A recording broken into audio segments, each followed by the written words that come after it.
के रखना चाहता है, ये एजुकेशन सिस्टम है। इसीलिए आपको ये एजुकेशन सिस्टम में खासकर एक और एक कमी है कि आपको सिर्फ पढ़ना सिखा रहा है। जैसे रट्टा मार के आप सिर्फ मार्क्स के लिए पढ़ते हैं। आप पिछले साल की बात है, मेरी बहन यहाँ पे अपना जगदलपुर में पढ़ती है, वो निराश थी कि उसके मार्क्स कम आ गए। उसका मेरा छोटा भाई उसको छेड़ रहा था कि तू इतना क्यों कम मार्क्स लाई, वो निराश हो गई थी। तो मैंने उनसे पूछा क्या हुआ, क्या मैं बाहर में रहता हूँ, जैसे आज मेरे सामने इन दोनों मतलब बुराई करने लगा भाई कि देखो ये कैसे कम मार्क्स लाए। तो मैंने बोला क्या हुआ, वो बोलते मैं अच्छा खासा पढ़ी हूँ, मेरे से भी जो लड़कियां कम पढ़ती थी और उनका पढ़ने का लेवल कम है, उनका मार्क्स अच्छा आया है, पर मेरे को पता नहीं क्यों कम मार्क्स दिए। तो मैं बोला कि क्यों पेपर कठिन था, क्या हुआ, बोले से नहीं मैं तो उन लोग से बेहतर लिखी हूँ। तो मैंने उसको बोला तुम इस मार्क्स को लेके तुम उदास रहने की जरूरत नहीं है, ये सिर्फ कागज की टुकड़ी है। तुमको इसके आधार पर अपने योग्यता को अगर तुम तय करोगे तो तुम अपने आप को एक मतलब बंधन में रख लो। इसीलिए ये मत सोचो, तुमने ठीक है, तुम जानते हो कि तुम सब बेहतर की हो, अच्छा प्रदर्शन की हो और तुम सब कुछ सही लिखी हो, तो तुम्हारा सीखना ज्यादा मायने रखता है ना कि तुम्हारे प्रमाण पत्र पे दिए हुए। हाँ तो उसके बाद से बोलते हैं हाँ मैं तो सब चीज मतलब सही की हूँ, वो खुश होगी। इसीलिए यहाँ आए हुए सभी साथियों को सेवा जोहार, जय हिंद, वंदे मातरम। मेरा नाम अनिल कर्मा है, मैं बीजापुर के भैरवगढ़ का निवासी हूँ। मैं खासकर यहाँ आए हुए छात्राओं को कुछ मतलब उनको कुछ कहना चाहता हूँ। जो हमारे एजुकेशन सिस्टम, जिसे मैकॉले एजुकेशन सिस्टम कहा जाता है, तो उसके द्वारा आप सबको किस तरह की शिक्षा दी जा रही है और आपको कैसे शिक्षा की जरूरत है, और जो जरूरत है आपको जो शिक्षा की वो आपको कैसे मिलेगी, ये आप लोग को खासकर बताना चाहता हूँ। मैं भैरवगढ़ का निवासी हूँ। आप लोग को शायद पता भी नहीं होगा, 2005 के समय एक बस्तर में एक बहुत खूनी अभियान शुरू हुआ था सरकार के द्वारा, उसका नाम है सलवा जुलूम। और उस सलवा जुलूम में मेरी प्राथमिक शिक्षा पर, मैं उस समय मतलब गांव में था, छोटा सा था, तो उस समय हमारे पूरे घरों को जलाकर राख कर दी गई थी सरकार की इस खूनी अभियान के द्वारा। तो उस समय हमारे पास कोई पढ़ने का साधन नहीं था, ना हमारे पास शिक्षा के लिए स्कूल था। तो हम लोग कम से कम 12 से 14 साल की उम्र में हमारे सौभाग्य में एक ऐसे स्कूल या ऐसे शिक्षा तंत्र का सौभाग्य से आपको मिला कि हमको 14-15 साल की उम्र में वहाँ पढ़ने का सौभाग्य मिला और हमारी अनाथ क्लास से लेके ABCD वहाँ शुरू हो गई। आप सभी के अभी आप बचपन से पढ़ रहे हैं, लेकिन आपको जो एजुकेशन सिस्टम के द्वारा आपको जो शिक्षा दी जा रही है उसे मैकॉले एजुकेशन सिस्टम कहते हैं, जो अंग्रेजों की देन है। और मैंने जिस व्यवस्था की बात कर रहा, जिस जगह से मैंने शिक्षा ग्रहण की है, वो इससे बिल्कुल अलग है। तो इसीलिए मैं वहाँ बहुत कम समय में, आप सबको कोई मुझे देख के कहता है कि आप अच्छे पढ़े लिखे होंगे, कितने पढ़े हो, पर सही मायने में मैं आप सबके नजर में पढ़ा लिखा लग रहा हूँ। पर आपके हिसाब से या सरकारी माध्यम से जैसे हम देखते हैं कि पढ़ाई का मतलब है ये सर्टिफिकेट के माध्यम से सरकारी ठप्पा लगाया हुआ सर्टिफिकेट मिले तभी हम उसको पढ़ा लिखा या शिक्षित या फिर शिक्षित हिस्सा या छात्राओं के रूप में देखा जाता है। पर मेरे पास ऐसे कोई भी शिक्षण प्रमाण पत्र नहीं है। मेरी लाइफ में मैंने सिर्फ 4 साल इस एजुकेशन सिस्टम से अलग एजुकेशन सिस्टम में मैंने पढ़ के सिर्फ 4 साल ही पढ़ी है। और आप लोग पूरे लाइफ में कम से कम 15 साल 12 साल 15 साल पढ़ते हैं, उसके बाद आपको 12वीं 11वीं होने का जो एक सर्टिफिकेट के द्वारा आपको दी जाती है। लेकिन हमारे एजुकेशन सिस्टम में हमको वो चीजें नहीं सिखाई जाती है जो हमारे जीवन में सबसे ज्यादा जरूरी है। खासकर समझ हम बस्तर संभाग के हैं, बस्तर मिट्टी के हैं, यहाँ हमारे हम आदिवासी जनजाति के हैं, हम आदिवासी समाज के लोग हैं। पर आप में से अभी जितने खासकर यहाँ सब छात्र बच्चे दिख रहे हैं, आप सभी को पता ही नहीं होगा कि आपकी बस्तर भूमि की आज से 100 साल पहले की इतिहास क्या रही होगी। हमारा जल जंगल जमीन की बातें आज हम कर रहे हैं, क्या हमारे से पहले भी हमारे जल जंगल जमीन के लिए किसी ने लड़ा है क्या? हमारे लिए आज जो जितनी चीजें बची है, जल जंगल जमीन हमारे हाथ में है, हमारे माँ बाप के द्वारा या हमारे पास जो चीजें हैं वो क्या वैसे ही माँ बाप के द्वारा दिया गया कुर्बानी देकर बचाई गई है, ये क्लास आपको इस एजुकेशन सिस्टम के द्वारा आपको कभी नहीं मिलेगी, ना दी जाएगी। क्योंकि आपको कोई भी आपकी इतिहास बताकर आपको क्रांतिकारी या फिर आपके अधिकार से आपको वंचित रखकर आपको गुलाम बना के रखना चाहता है, ये एजुकेशन सिस्टम है।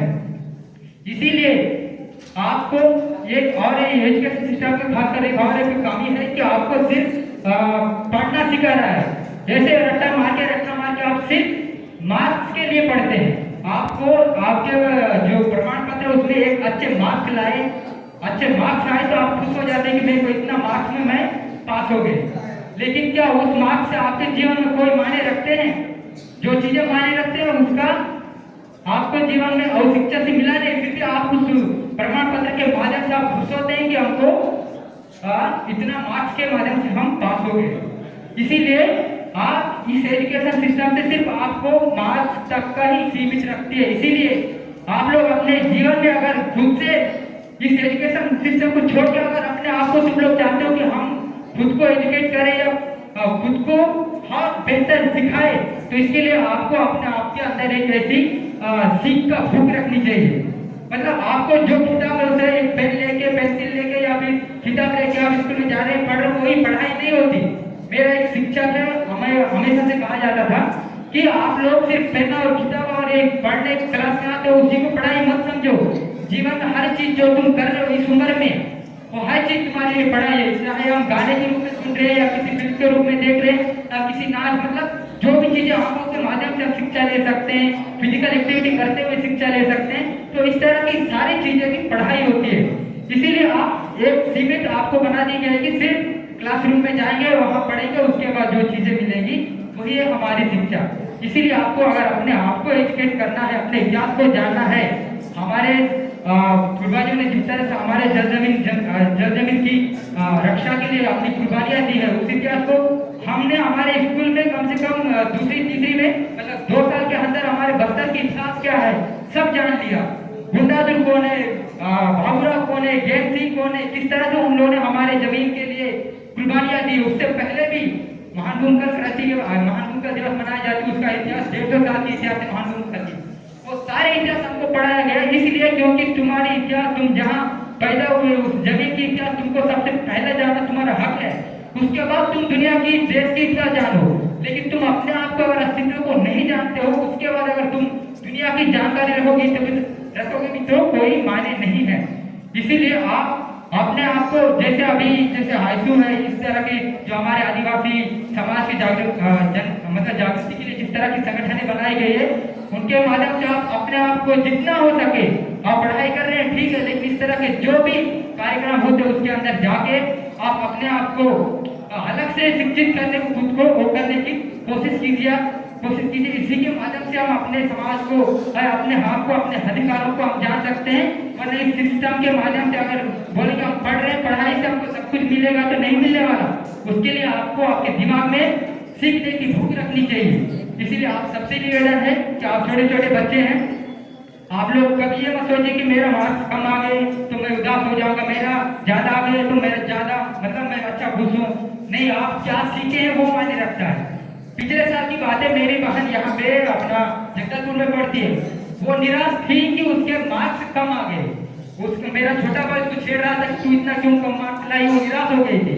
तो मैंने उनसे पूछा क्या हुआ, क्या मैं बाहर में रहता हूँ तो जैसे मेरे सामने इन दोनों मतलब बुराई करने लगा भाई कि देखो ये कैसे कम मार्क्स लाए। तो मैंने बोला क्या हुआ, वो बोलते मैं अच्छा खासा पढ़ी हूँ, मेरे से भी जो लड़कियां कम पढ़ती थी और उनका पढ़ने का लेवल कम है, उनका मार्क्स अच्छा आया है, पर मेरे को पता नहीं क्यों कम मार्क्स दिए। तो मैं बोला कि क्यों पेपर कठिन था, क्या हुआ? बोले नहीं मैं तो उन लोग से बेहतर लिखी हूँ। तो मैंने उसको बोला तुम इस मार्क्स को लेके तुम उदास रहने की जरूरत नहीं है, ये सिर्फ कागज की टुकड़ी है।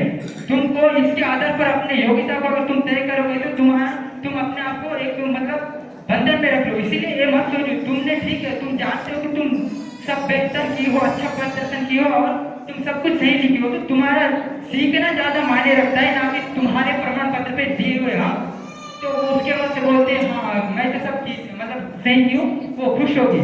इसीलिए आप लोग भी आपको अगर कभी ऐसा लगे कि मेरा मार्क्स कम है या मेरा ज्यादा है तो खुश होने की जरूरत नहीं है। आपने उस क्लास के द्वारा पूरे वर्ष में आपने सबसे बेहतर क्या सीखा है, आपके लिए ज्यादा मायने रखता है। उस चीज को लेके आपको खुश रहना चाहिए, ना खुश या खुश उस पे तय करना चाहिए, ना कि प्रमाण पत्र के मिले को हम के माध्यम से। वो प्रमाण पत्र सिर्फ प्रमाण पत्र तक ही रहेगा। आपको जीवन में आगे बढ़ना है तो आपका सीख ही आपको आगे बढ़ाएगा। इसीलिए आप सभी कभी जितने भी छात्र यहाँ पढ़ने वाले छात्र छात्राएं हैं, आप लोग के लिए मेरा बस ये कहना है कि इस चीज पे आप अपने आप को कभी वो मत करिए, और हमारे समाज के जितने भी कार्यक्रम इस तरह के होते हैं उनके अंदर भागीदारी लीजिए। फिर उनके अंदर आपको जितने चीजें सीखने की है वो सब सीखिए। और इस मंच के माध्यम से मैं और हमारे इस बस्तर के इतिहास को या बस्तर की वातावरण को समझने के लिए एक हमारे पास हमारे जैसे आयु है इसके जैसे और एक मतलब समाज के लिए काम करने वाले एक हरीश प्रकम डॉक्टर करके है, उन्होंने एक बुक लिखी है ये भी इतना एक महान कोटुल के नाम से, जो खासकर मतलब छात्रों से नहीं बड़े जितने भी लोग उन लोग से मैं आग्रह करूंगा तो वो किताब को आप जरूर पढ़िएगा। वो एक्चुअली में हमारे बस्तर में सरकारी व्यवस्था और हमारे आदिवासी समाज के साथ किस तरह का उत्पीड़न, कैसे ब्रेन वॉश करके हमें किस तरह की चीजों की तरफ ढकेला जा रहा है, वो किताब में बहुत अच्छे तरह से लिखा हुआ है। इसीलिए जितने भी हमारे यहाँ आए हुए सब बड़े साथी लोग हैं, उन लोग से मेरा हाथ है, आप लोग को अगर सीखने की भूख है और जानने की अगर भूख है आपके अंदर, तो वो किताब को आप ऑनलाइन फ्लिपकार्ट उसमें मिल रहा है अमेजोन में, आप जरूर पढ़िएगा। और इसी तरह से मैं मतलब समय की कमी है अभी फिलहाल, तो मैं इतना ही कहना चाहूँगा कि आप अपने समाज के प्रति वफादार रहिए। हमारा समाज ही हमारे साथ है। कल हमारे पूर्वजों ने हमारे लिए हमारे जल जंगल जमीन के लिए लड़कर हमारे लिए जो बचाई है, उसको बचाना है तो आपको हमारे समाज हमारे बस्तर माटी के प्रति वफादार रहना है। आप चाहे बाहर की चीजों को लेकर बहुत आकर्षित हो सकते हैं, लेकिन हमारी संस्कृति हमारी पहचान हमारी मातृभूमि से है। इसीलिए आप बाहर की चीजों से आनंद जरूर लीजिए, लेकिन वफादार और हमारे जमीन हमारे संस्कृति के प्रति हम हमेशा समर्पित रहिएगा। इसी से ही हमारा समाज आगे बढ़ेगा और इसी से ही हम बेहतर कल की स्थापना कर सकते हैं। और सॉरी इतना ही, मैं बात को आगे नहीं बढ़ाना चाहता क्योंकि समय की कमी की वजह से। तो इसीलिए मेरा बस इतना कहना है कि आप सब समाज के साथ आइए, समाज के साथ चलिए, फिर समाज के साथ ही हम एक नए व्यवस्था की या एक अच्छी भविष्य की और मतलब भविष्य तय करें। सभी को सेवा जोहार, जय हिंद, वंदे मातरम।